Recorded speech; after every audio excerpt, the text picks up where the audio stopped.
Welcome students to lecture number 4 of the chapter Applications of Biotechnology. So in the last class, if you remember, we were discussing the genetically engineered insulin. Now in this section, in this lecture number 4, we'll discuss a new topic which is the second application of this biotechnology in medicine. This is a topic called as gene therapy. Gene therapy. So what do we exactly mean by gene therapy?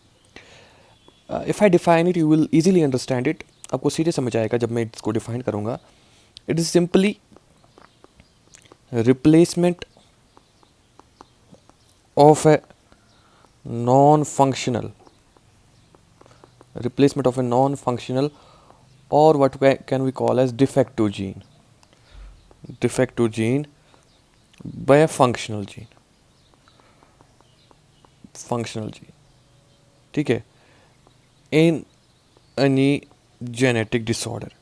देखो, आपको पता है genetic disorders जो है ये untreatable माने जाते हैं. ठीक है, क्योंकि इनमें क्या होता है, आपके डीएनए का कोई जीन जो है वो ख़राब है.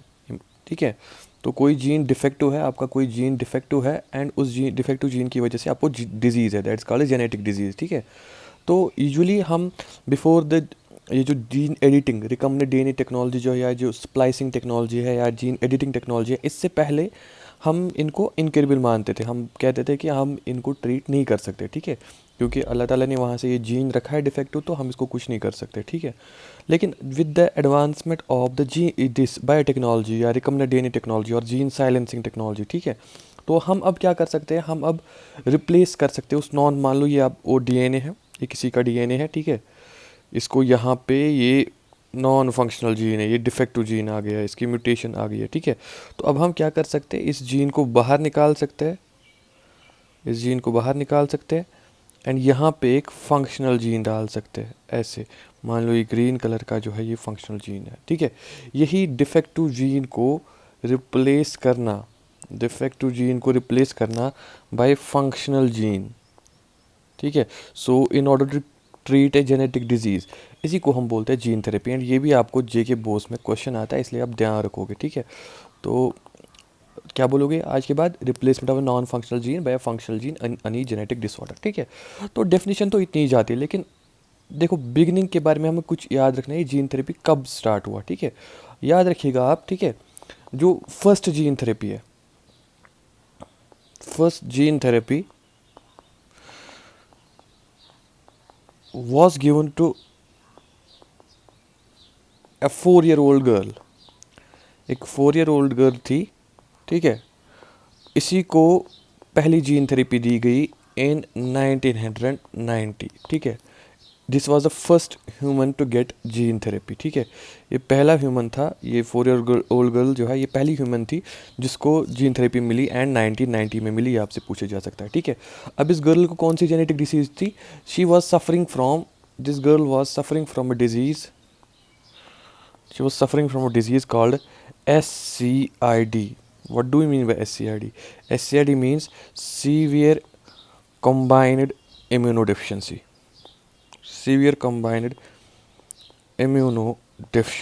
ये जो लड़की थी, she was suffering from this disease severe combined immunodeficiency. And ये डिजीज़ किससे होती है, this disease is caused due to absence of adenosine deaminase enzyme. Adenosine deaminase, ADA जिसको हम बोलते हैं. ठीक है, एंजाइम. ठीक है, एक्चुअली इस एंजाइम का जीन इनमें ख़राब होता है. ठीक है, तो इस एंजाइम का जीन जब ख़राब होता है, ठीक है, तो ये एंजाइम प्रोड्यूस नहीं होता है. ठीक है, या कम क्वांटिटी में प्रोड्यूस होता है. ठीक है, जिसकी वजह से इनको ये डिजीज़ हो जाती है सीवियर कंबाइंड इम्यूनोडेफिशिएंसी डिजीज़ होती है. ठीक है, क्योंकि ये जो ADA है, एडिनोसिन डीअमाइनेज है, it is essential for functioning of immune cells, that is the lymphocytes. It is essential for functioning of lymphocytes. ये lymphocytes की functioning के लिए बहुत ही ज़रूरी होता है ये एंजाइम ADA. ठीक है, और lymphocytes से आपका इम्यून सिस्टम बनाते हैं. ठीक है, these are lymphocytes are the cells which form your immune system. तो जब ये lymphocytes फंक्शन नहीं कर पाएगी, there will be severe immunodeficiency. ठीक है, सीवियर इम्यूनोडेफिशिएंसी होगी, ये अपने आप को डिफेंड नहीं कर पाएगा पैथोजन से एंड मर जाएगा. ठीक है, and the disease is called as severe combined immunodeficiency, ठीक है, SCID।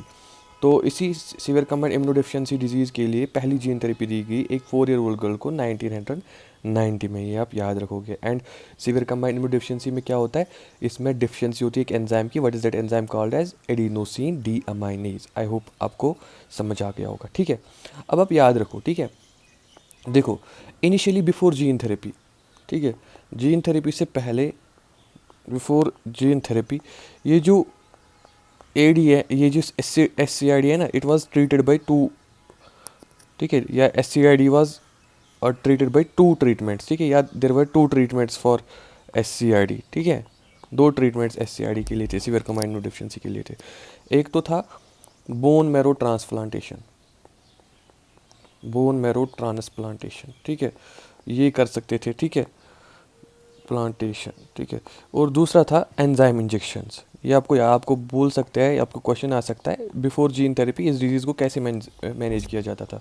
तो एक तो बोन प्लांट्स करते थे और एंजाइम इंजेक्शंस। बोन ट्रांसप्लांट्स मिलना बहुत ही मुश्किल होता है, एंड बोन ट्रांसप्लांट जो है ये सक्सेसफुल होना भी बहुत मतलब क्रूशल होता है, ठीक है। तो एंजाइम इंजेक्शंस भी ज़्यादा लास्ट नहीं करते थे। तो ये दोनों ट्रीटमेंट्स जो है ना, ये कम्प्लीटली क्यूरेबल नहीं थे, दे वर नॉट कम्प्लीटली क्यूरेबल, ठीक है। इसीलिए हम सर्च कर रहे थे दूसरे ट्रीटमेंट्स को, ठीक है। तो फिर हमें मिल गया जीन थेरेपी, ठीक है। अब ध्यान देना, ठीक है। तो जीन थेरेपी हम कैसे कर सकते हैं इन केस ऑफ SCID, ठीक है। तो जीन थेरेपी भी कम्प्लीटली क्यूरेटिव नहीं है इन केस ऑफ SCID, ठीक है। Gene therapy in case of SCID is completely curative, is completely curative if the disease is detected at embryonic stage, ठीक है। ये चीज़ आपको ध्यान रखना है, ठीक है। देखो, हम पढ़ रहे हैं कि जीन थेरेपी करेंगे, फंक्शनल जीन रिप्लेस करेंगे, लेकिन बहुत सारी लिमिटेशंस होती है इस जीन थेरेपी की, ठीक है। और क्योंकि आपको पता है कि जब हम एडल्ट बन जाते हैं तो हमारा जो डिवीजन ऑफ लेबर है वो बहुत ही एक्सटेंसिव होता है, ठीक है, सेल्स का नंबर भी बहुत ही ज़्यादा होता है, ठीक है। तो जीन थेरेपी उस स्टेज पे करना पॉसिबल नहीं होता है। हम बोन मैरो को बाहर नहीं निकाल सकते फिर जीन थेरेपी करेंगे, ठीक है। ऐसे ही ये नहीं कर सकते, मतलब जीन थेरेपी जो है ना, ये कॉम्प्लिकेटेड, ये पॉसिबल नहीं होता, इसके लिमिटेशंस होते हैं इन एडल्ट, ठीक है। लेकिन अगर एम्ब्रियोनिक सेल्स में हमने डिटेक्ट हो गया और एम्ब्रियोनिक सेल्स में हमने ट्रांसफ़र कर दिया फंक्शनल जीन, तो एम्ब्रियोनिक सेल्स डिवाइड करेंगे और ये वो सारी बॉडी में पहुंच जाएगा वो फंक्शनल जीन, ठीक है। तो उस केस में ये कम्प्लीटली क्यूरेटिव हो जाएगा, ठीक है। लेकिन एडल्ट्स में कम्प्लीटली क्यूरेटिव नहीं होता है। अब एडल्ट्स में हम कैसे करते हैं जीन थेरेपी इन एडल्टहुड, ठीक है, या एडल्ट क्या मतलब in when it non embryonic या आउटसाइड, ठीक है, जब वो फुल फ्लेजेड है, ठीक है। तो एडल्ट्स भी कह सकता हूँ मैं, in adults with respect to embryo, ठीक है, what is done, gene therapy is done in a unique way, ठीक है। Gene therapy is done as follows. हम कैसे करते हैं इसको, ठीक है। हम तो बाकी हम सारी सेल्स में पॉसिबल नहीं है जीन हम डाल सके, क्योंकि बहुत ही ज़्यादा ट्रिलियंस ऑफ सेल्स हैं हम में, ठीक है। तो हम सब में नहीं, पॉसिबल नहीं है कि सब में कर सके। अब हम क्या करते हैं, देखो अब हम क्या करते हैं, हम सबसे पहले जो ये लिम्फोसाइट्स है ये बाहर निकालते हैं, ठीक है। So lymphocytes are taken out of the blood, ठीक है। तो हम ब्लड से लिम्फोसाइट्स को बाहर निकालते हैं, ठीक है। Then these lymphocytes in these lymphocytes functional gene is transferred, functional gene is transferred using रेट्रोवेक्टर्स को हम यूज़ करते हैं, यानी जो हमने डिस्कस किया था बायोटेक्नोलॉजी में, टू ट्रांसफ़र द जीन, ठीक है। Then these modified lymphocytes are reinfused, lymphocytes are reinfused, ठीक है। देखो हम क्या करते हैं, हम पॉसिबल नहीं है पूरी बॉडी को कर सके। अब हम क्या करते हैं, हम लिम्फोसाइट्स को बाहर निकालते हैं, ठीक है। इन लिम्फोसाइट्स में फंक्शनल जीन डाल देते हैं, ठीक है। फिर जब ये लिम्फोसाइट्स में फंक्शनल जीन गया, ठीक है, तो ये लिम्फोसाइट इसमें फंक्शनल जीन है, ठीक है। फिर क्या करते हैं, इस लिम्फोसाइट को वापस डाल देते हैं बॉडी में, ठीक है। These are thrown reinfused back into the body, ठीक है। अब इसकी एक लिमिटेशन है, इसका एक ड्रॉबैक है, ठीक है। ड्रॉबैक क्या है, बिकॉज लिम्फोसाइट्स जो है ना ये इमॉर्टल सेल्स नहीं है। लिम्फोसाइट्स जो है दीज आर नॉट इमोर्टल, ठीक है, मतलब इनका एक लाइफ स्पान होता है, ठीक है, ये they die after some time, ठीक है। तो इसलिए क्या हो जाता है, इसलिए periodic periodic reinfusions are required, ठीक है, रिक्वायर्ड। एंड ये जीन थेरेपी जो है ये कंटिन्यूस प्रोसेस बन जाती है इनमें, ये आप चीज़ याद रखोगे, ठीक है। पीरियोडिक इन्फ्यूजन आर रिक्वायर्ड, इसलिए बेटर है कि अगर आप कोई डिजीज़ एम्ब्रियोनिक स्टेज पे डिटेक्ट हो जाए तो तभी आप इसको एज ए कम्प्लीटली क्योर, क्योंकि हम बहुत हमारा साइज़ बहुत ज़्यादा है, सेल्स का नंबर बहुत ज़्यादा है, तो एडल्टहुड स्टेज पे पॉसिबल नहीं होता है कि हम हर किसी सेल में करेक्ट कर पाए, ठीक है। चलो, लेकिन समझ आ गया आपको है क्या बेसिकली जीन थेरेपी, ठीक है। तो वापस से रिवाइज करेंगे, जीन थेरेपी है क्या। Gene therapy is replacement of a non functional और defective gene by a functional gene in any genetic disorder, ठीक है।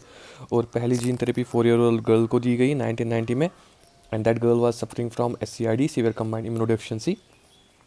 ये SCID एक एंजाइम की एब्सेंस से होता है, that enzyme is adenosine deaminase ADA, और ये एडेनोसिन डियामाइनेज एसेंशियल होता है for the functioning of lymphocytes. तो लिम्फोसाइट्स जब फंक्शन नहीं करेंगी there will be severe immunodeficiency, ठीक है। और बिफोर जीन थेरेपी SCID के लिए हमारे पास 2 ट्रीटमेंट्स थे, ठीक है, बोन मैरो ट्रांसप्लांटेशन और एंजाइम इंजेक्शन, बट दोनों कंप्लीटली क्यूरेबल नहीं थी। अब जीन थेरेपी कंप्लीटली क्यूरेबल भी नहीं है, मतलब इन केस ऑफ एडल्ट्स, ठीक है। अगर ये कंप्लीटली क्यूरेबल सिर्फ तब बन जाता है जब ये एम्ब्रियोनिक स्टेज पे डिटेक्ट हो जाए। और इसका रीज़न क्या है, क्योंकि एडल्ट्स में हमारे पास सेल्स का नंबर बहुत ज़्यादा है और डिवीजन ऑफ लेबर एक्सटेंसिव है, तो पॉसिबल नहीं है। अब एडल्ट्स में हम यूनिक वे में करते हैं, हम लिम्फोसाइट्स को ब्लड से बाहर निकालते हैं, जो लिम्फोसाइट्स है उनमें फंक्शनल जीन ट्रांसफ़र करते हैं बाई यूजिंग रेट्रोवेक्टर्स, ठीक है, एंड फिर मॉडिफाइड लिम्फोसाइट्स को रीइंफ्यूज़ करते हैं। अब इसका भी एक ड्रॉबैक आ जाता है हमारे पास, क्योंकि लिम्फोसाइट्स इमॉर्टल नहीं है, ये मर जाते हैं, इनका एक लाइफ स्पान है, तो पीरियोडिक रीइंफ्यूजन्स हमें करने पड़ते हैं, एंड जीन थेरेपी एक कंटिन्यूस प्रोसेस बन जाता है इसमें, ठीक है। So this was a second, what we call a second application of this biotechnology in case of medicine that we studied in with respect to gene therapy, ठीक है। अब हम तीसरा सेक्शन इस चैप्टर का स्टार्ट करेंगे, that is molecular diagnosis of disease. Molecular diagnosis of disease, molecular diagnosis of disease, molecular diagnosis of disease, ठीक है, ठीक है।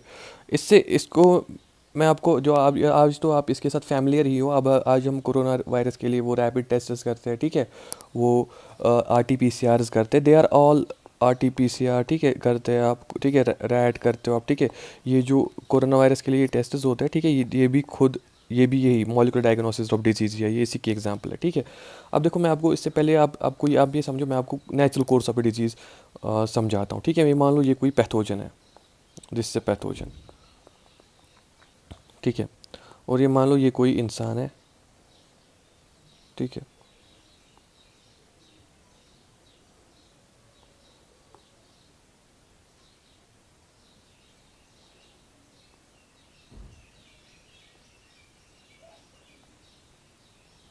ठीक है। तो ये पैथोजन जब इस इंसान के कांटेक्ट में आता है, ठीक है, तो सबसे पहले क्या करता है, इसको ये कांटेक्ट हो गया, ये कांटेक्ट हो गया, ठीक है, इस इंसान को, ठीक है। अब ये क्या करेगा, ये डिवाइड करेगा यहाँ पे, it will divide, divide divide करने लगेगा, ठीक है। तो डिवाइड करने से क्या हो जाएगा, इसका नंबर यहाँ पे इंक्रीज होने लगेगा, ठीक है। पहले पहले थोड़ा कम नंबर होगा, ठीक है, फिर ये और डिवाइड करता रहेगा, ठीक है, नंबर और इंक्रीज होता रहेगा, ठीक है, और ये बॉडी के डिफरेंट पार्ट्स में पहुंचने लगेगा, ठीक है।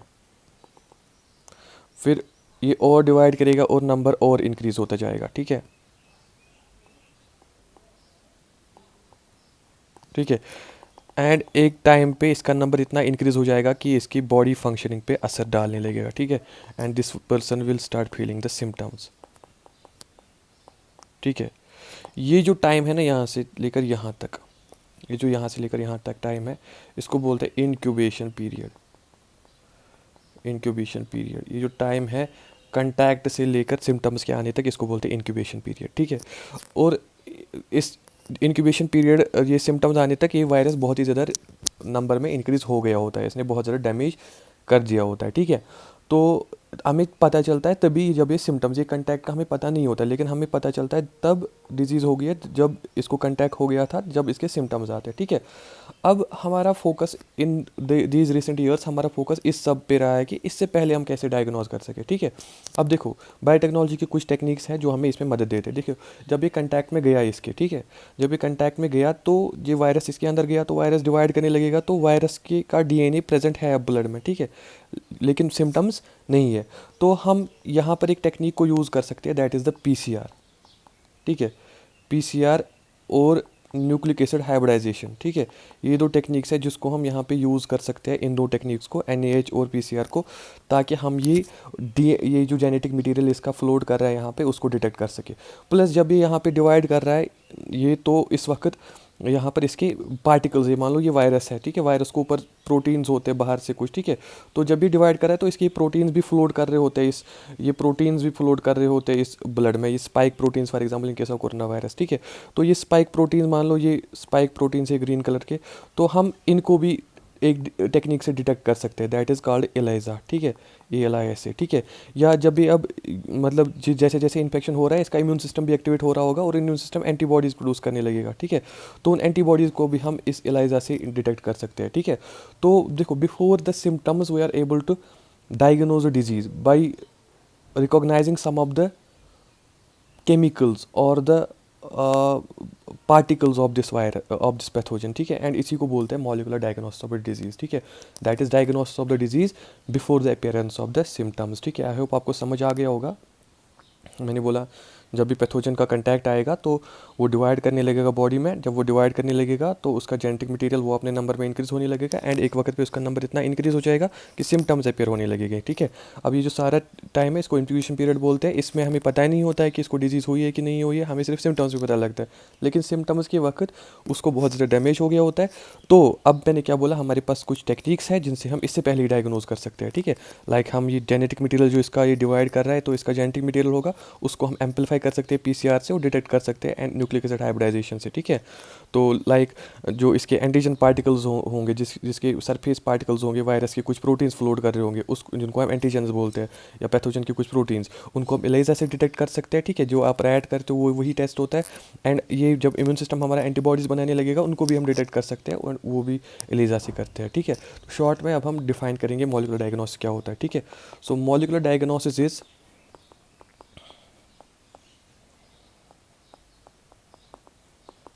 detection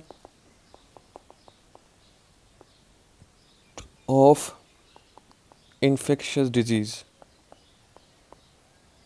यूजुअली इन्फेक्शियस डिजीज़ के लिए अप्लाई होता है, ठीक है, before the appearance of symptoms.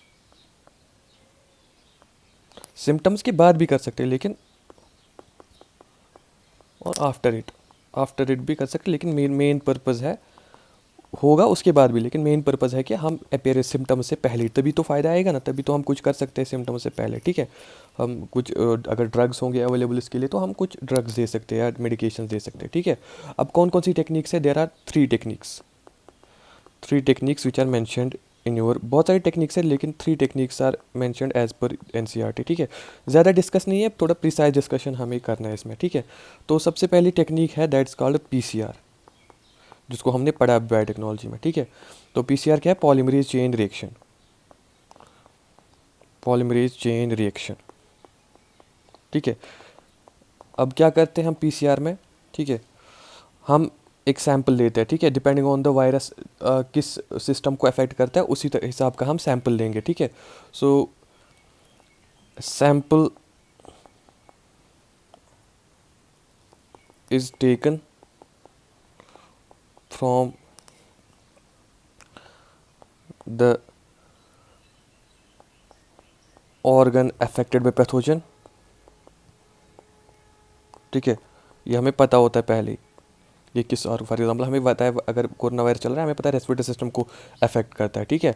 तो for example respiratory mucus in case of COVID, ठीक है। फिर क्या करते हैं, then what is done, then जो सैंपल है उसमें जो है उसमें क्या बोलते हैं, उसमें जो डीएनए प्रेजेंट होगा, ठीक है, उसको एम्पलीफाई करते हैं, ठीक है। तो जो genetic material in this sample is amplified, ठीक है।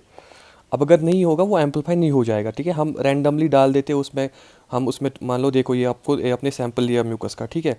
अब आपको इसमें डीएनए कोविड का फॉर एग्जांपल एम्पलीफाई करना है, ठीक है। तो आपको पता है पहला स्टेप होता है डिनेचर, तो आप डिनेचुरेशन एनीलिंग एक्सटेंशन वही फॉलो करोगे, लेकिन यहाँ पर जो आप प्राइमर्स डालोगे, primers will be corresponding to COVID, corresponding to COVID, ठीक है। अब अगर प्रेजेंट होगा, अगर अब प्रेजेंट होगा इस कोविड का डीएनए, तो देयर विल बी एम्पलीफिकेशन, तो एम्पलीफिकेशन हो जाएगी, ठीक है। और जब एम्पलीफिकेशन हो जाएगी उसको फिर हम डिटेक्ट करेंगे बाय यूजिंग स्पेशल मेथड्स, ठीक है, जिसमें हम फॉर एग्जांपल रेडिएक्टिव मेथड्स हम यूज़ कर सकते हैं, उसमें हमें नहीं जाना है, लेकिन वो हम फिर डिटेक्ट कर सकते हैं वो डीएनए जब वो उसकी एम्पलीफिकेशन हो जाएगी, ठीक है, एनफ एम्पलीफिकेशन हो जाएगी। अब अगर होगा ही नहीं, अगर होगा ही नहीं, तो there will be no amplification, and when there is no amplification, so there will be negative test on detection, ठीक है। Negative test on detection, detection में बताऊंगा न्यूक्लिक एसिड हाइब्रिडाइजेशन से कर सकते हैं हम डिटेक्शन, ठीक है, वो हम अभी डिस्कस करने वाला है, ठीक है।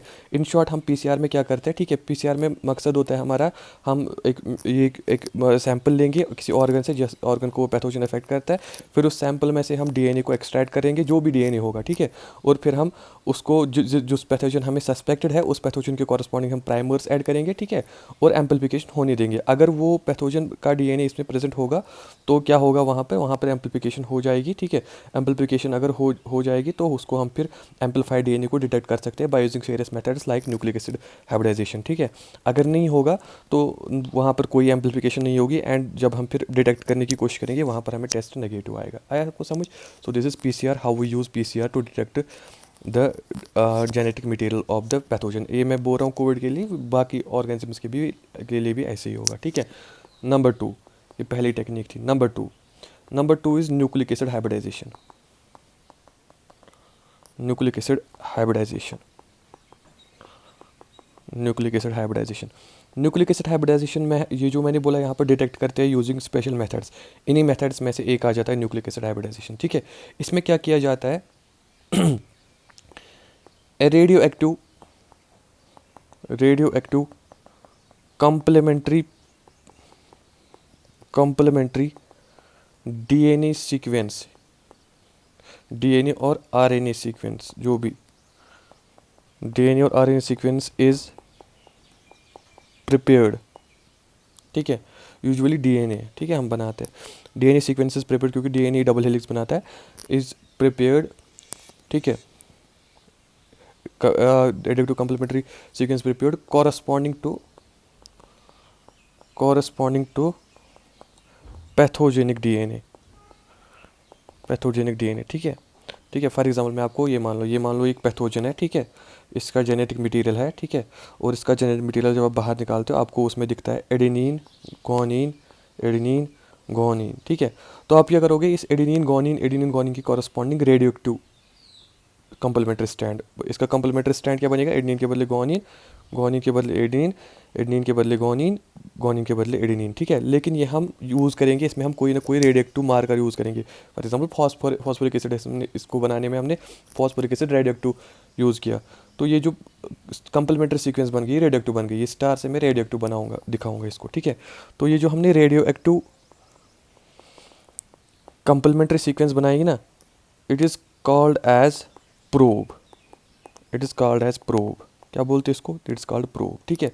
अब हम क्या करते हैं, अब हम ये मान लो हमने पीसीआर से एम्पलीफाई करके लाया था डीएनए, ठीक है, पीसीआर से हमने एम्पलीफाइड डीएनए लाया था, ठीक है, ये एम्पलीफाइड डीएनए, ठीक है। तो ये एम्पलीफाइड डीएनए, तो इस एम्पलीफाइड डीएनए में हम प्रोब्स ऐड करते हैं, ठीक है, हम ये रेडियोएक्टिव कॉर्स, अगर यहाँ इसमें अगर इसमें यही पैथोजन होगा जिसके कॉरस्पॉन्डिंग हमने प्रोब्स ऐड किए हैं, ठीक है, तो वो प्रोब्स बाइंड करेंगे, ऐसे बाइंड करेंगे इस डीएनए को, अगर उसी पैथोजन का डीएनए होगा, ठीक है। एंड इससे हमें इस ये जो सैंपल है इसमें हमें रेडियो एक्टिव आ जाएगी, रेडियो एक्टिविटी आ जाएगी, ठीक है। एंड जो रेडियो एक्टिविटी आ जाएगी इसमें, ठीक है, क्योंकि प्रोब्स बाइंड हो गए, हम वॉशिंग करेंगे स्पेशल मेथड से, अगर नहीं होगा तो वो प्रोब्स हट जाएंगे, लेकिन अगर वो प्रोब्स अगर वो डीएनए वहाँ पे होगा तो प्रोब्स अटैच हो जाएंगे और हमें रेडियो एक्टिव आएगी, रेडियो एक्टिविटी आ जाएगी एंड वो कंफर्म करेगा कि हाँ जो ये है ना, जो ये pathogen it is present, that is the test is positive, ठीक है। तो आया आपको समझ, ठीक है। हम क्या करते हैं, हम एक न्यूक्लिक एसिड हाइब्रिडाइजेशन में हम क्या करते हैं, एक radio active complementary DNA sequence बनाते हैं, ठीक है, कॉरस्पॉन्डिंग टू पैथोजेनिक डीएनए, जिसको हम प्रोब कहते हैं, ठीक है।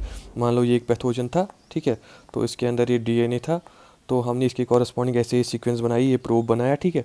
अब हम क्या करते हैं, जो भी हम जब भी हमें डिटेक्ट करनी होगी इनसे डिजीज़, तो हम पीसीआर से एम्पलीफाइड डीएनए लाते हैं, तो उस डीएनए को ऐड करते प्रोब्स, जब हमने प्रोब्स ऐड कर दिए तो वहाँ पे हाइब्रिडाइजेशन होगी, ठीक है। तो हाइब्रिडाइजेशन जब होगी हमें रेडियो एक्टिविटी आ जाएगी, ठीक है, एंड रेडियो एक्टिविटी कंफर्म करेगी कि आपका टेस्ट जो है वो पॉजिटिव है। नाउ थर्ड टेक्निक जो है that is called as ELISA, ये बहुत ही इंपॉर्टेंट है। इलाइजा फुल फॉर्म आपको पूछी गई है नीट में एक बार, ठीक है, ठीक है। तो फुल फॉर्म जो है that is enzyme linked immunosorbent assay, enzyme linked immunosorbent assay, ठीक है, इम्यूनोसॉर्बेंट एसे। ये जो एलाइजा है it is used to detect either antigens और एंटीबॉडीज़, ये एंटीजेंस या एंटीबॉडीज़ डिटेक्ट करने के लिए यूज़ की जाती है, ठीक है। तो बेस्ड है ये, so it is based on, ये आपको पूछा गया है, it is based on antigen antibody interaction, antigen antibody interaction पे बेस्ड है, ठीक है। So it is based on antigen antibody reaction, ठीक है। जब भी एंटीजन और एंटीबॉडी इंटरेक्ट करते हैं आपस में, बाइंड हो जाते हैं, वहाँ पे रिएक्शन हो जाती है, प्रेसिपिटेशन या कुछ हो जाता है, ठीक है। और इसी रिएक्शन को हम यूज़ करते हैं टू डिटेक्ट द डिजीज़, ठीक है। देखो मान लो हमें फॉर एग्जांपल, ये हम क्या करते हैं, अगर हमें for example if we have to detect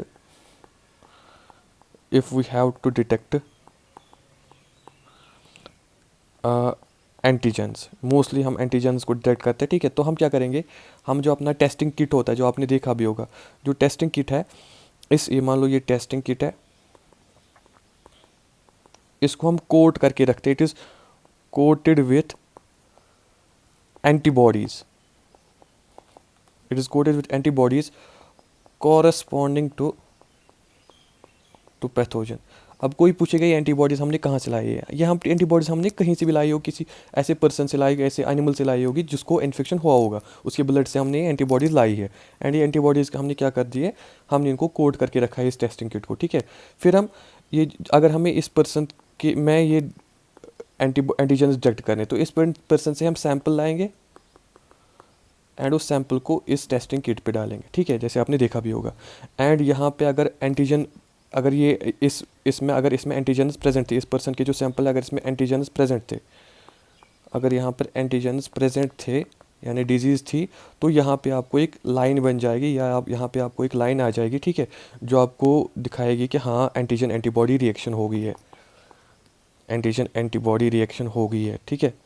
यानी ये जो आपका सैंपल था इसमें एंटीजेंस प्रेजेंट थे, यानी द टेस्ट इज पॉजिटिव, यानी द पर्सन हैज़ इन्फेक्शन, ठीक है।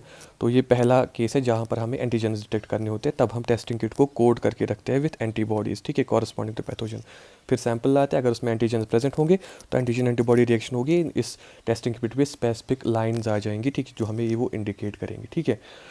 इसी तरह अगर हमें likewise if antibodies are to be detected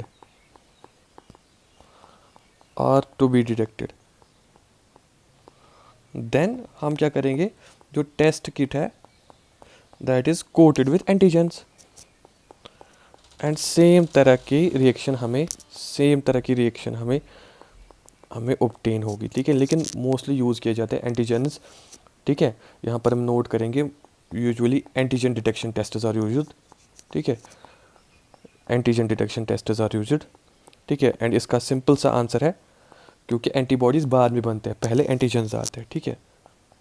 तो एंटीबॉडीज़ डिटेक्ट करने का कोई फ़ायदा नहीं है, वो बाद में आते हैं, ठीक है। तो एंटीजन्स पहले होते हैं, एंटीजन एंटीबॉडीज आ गए तो इसका मतलब बॉडी फाइट कर रही है इन्फेक्शन को, ठीक है। So that was about the molecular diagnosis of disease, ठीक है। आपको सब समझ आ गया, ठीक है। So that is end of the session, ठीक है। आई होप आपको सब समझ आ गया होगा, ठीक है। And we will discuss the rest of the part in last lecture which is coming after 8, ठीक है। तब तक अस्सलाम वालेकुम एंड